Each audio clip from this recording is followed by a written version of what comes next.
বন্ধুরা, আজকে আমরা দেখব বাংলাদেশের জনপ্রিয় 5 শিক্ষিত নেতা। তো জানেনই তো, পলিটিক্সে এমন অনেক নেতা আছেন যারা আসলে নিজের নামটা ভালোভাবে লিখতে পারেন না। তো যাই হোক বন্ধুরা, এমন অনেক নেতা আছেন যারা আসলে খুবই নামি দামি বিশ্ববিদ্যালয় থেকে পড়াশোনা শেষ করে পলিটিশিয়ান হয়ে গেছেন। তো আজকে আমরা এই ধরনের 5 জন শিক্ষিত নেতা সম্পর্কে জানবো এই ভিডিওতে, তাও বাংলাদেশের পলিটিক্সের সাথে জড়িত। তো চলুন বন্ধুরা, আমরা ভিডিওতে চলে যাই, দেখি কোন সে 5 জন শিক্ষিত নেতা যারা আসলে দেশের জন্য অনেক কিছু করতে পারেন যদি দায়িত্বে থাকেন বা ক্ষমতায় থাকেন। তো চলুন আমরা দেখে আসি কোন সে 5 জন জনপ্রিয় নেতা। Let's go. প্রিয় দর্শক, আজকের ভিডিওতে আমি আপনাদেরকে পরিচয় করিয়ে দেব বাংলাদেশের সবচেয়ে জনপ্রিয় 5 জন শিক্ষিত নেতার সঙ্গে। এখানে শিক্ষিত নেতা বলতে বোঝানো হয়েছে যে সমস্ত নেতারা খুবই স্মার্টলি কথা বলে এবং যারা সুশিক্ষিত এবং কখনো অন্যায়ভাবে অশ্লীলভাবে কথাবার্তা বলে না এবং অন্যকে রাজনৈতিকভাবে কিংবা ব্যক্তিগতভাবে অ্যাটাক করে না, সেই সমস্ত জনপ্রিয় ব্যক্তিদেরকে আজকের ভিডিওতে দেখানো হবে। চলুন বাংলাদেশের 5টি শিক্ষিত জনপ্রিয় নেতার সাথে আপনাদের পরিচয় করিয়ে দিই। বাংলাদেশের শিক্ষিত নেতার মধ্যে আজকের ভিডিওর 5 নম্বরে যিনি অবস্থান করছে তার নাম না বললে এই ভিডিওটি অসম্পূর্ণ থেকে যাবে। যদিও সেই নেতা আমাদের মাঝে নাই, আর তিনি হলেন ঢাকার সাবেক মেয়র আনিসুল হক। শিক্ষিত তেমন ভদ্র এবং তেমন মার্জিত মেয়র আনিসুল হকের বক্তব্যগুলো মানুষের হৃদয় ছুঁয়ে যেত। উনি তো অত্যন্ত দারুণ টিভি প্রোগ্রামে উপস্থাপনার জনগণের নেতা দায়িত্বে ছিলেন। আমার নিজেরও একবার সৌভাগ্য হয়েছিল তার বক্তব্য শোনার। তার মোটিভেশনাল বক্তব্য শুনে আমি পুরোপুরি মুগ্ধ হয়ে গেছিলাম। ঢাকার মানুষের কাছে তিনি ছিলেন অত্যন্ত জনপ্রিয় একজন নেতা। কথায় আছে, এমন কাজ করিও তুমি থাকিতে জীবন, মরিলে হাসিবে তুমি কাঁদিবে ভুবন। এই কথাটি প্রমাণ করে গেছেন ঢাকার সাবেক মেয়র আনিসুল হক। আমাদের মতো সামান্য যারা মধ্যবিত্ত ঘর থেকে নিজেদের উঠিয়ে এনেছি, তারা কি সমাজে এক ধরনের নিজেদের পদাঙ্ক সৃষ্টি করিনি? জীবনের এই স্বপ্ন দেখাকে বড় করে স্বপ্ন দেখো। জীবনের 40 বছর বয়সে কি হতে চাও, 45 বছর বয়সে কি হতে চাও, 50 বছর বয়সে কি হতে চাও, সেই স্বপ্ন দেখো। জীবনে অনেক ধরনের ভাঙন আসবে। তোমরা যারা মধ্যবিত্ত পরিবার, দেখবে যে একসময় বাবা পড়াতে পারছে না, দেখবে যে একসময় তুমি কোনো কারণে নর্মাল গতি থেকে হারিয়ে গেছো। Don't lose your courage. বাংলাদেশের শিক্ষিত নেতার মধ্যে আজকের অবস্থান করছে ব্যারিস্টার রুমিন ফারহানা। বাংলাদেশের শিক্ষিত ব্যারিস্টার রুমিন ফারহানা অত্যন্ত শিক্ষিত এবং মার্জিত একজন ব্যক্তি এবং খুবই স্পষ্টবাদী। তিনি কখনো অশ্লীলভাবে বা ব্যক্তিগতভাবে কাউকে রাজনৈতিকভাবে আক্রমণ করে না। তিনি অনেকটা কথা বলে থাকেন যুক্তি দিয়ে। তাই অধিকাংশ মানুষের কাছে রুমিন ফারহানা অনেক জনপ্রিয় একজন রাজনীতিবিদ। Because no other country in the world has this sort of election. So we 7 members, we were in the parliament with the decision of our party, the platform of parliament, and we tried our level best, but unfortunately we were not given proper time.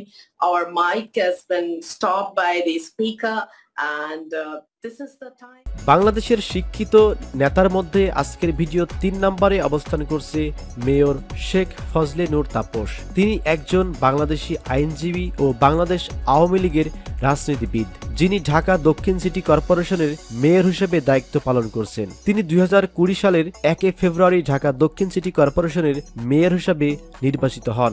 এর পূর্বে তিনি আওয়ামী লীগের মনোনয়নে নির্বাচিত হয়ে নবম, দশম এবং একাদশ জাতীয় সংসদে সংসদ সদস্য হিসাবে দায়িত্ব পালন করেন।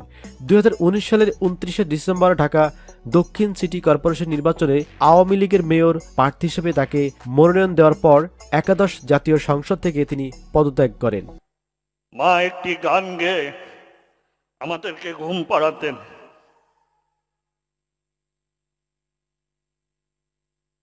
জাতির জন্য মায়ের মমতায় নিজের জীবন উৎসর্গ করেছেন।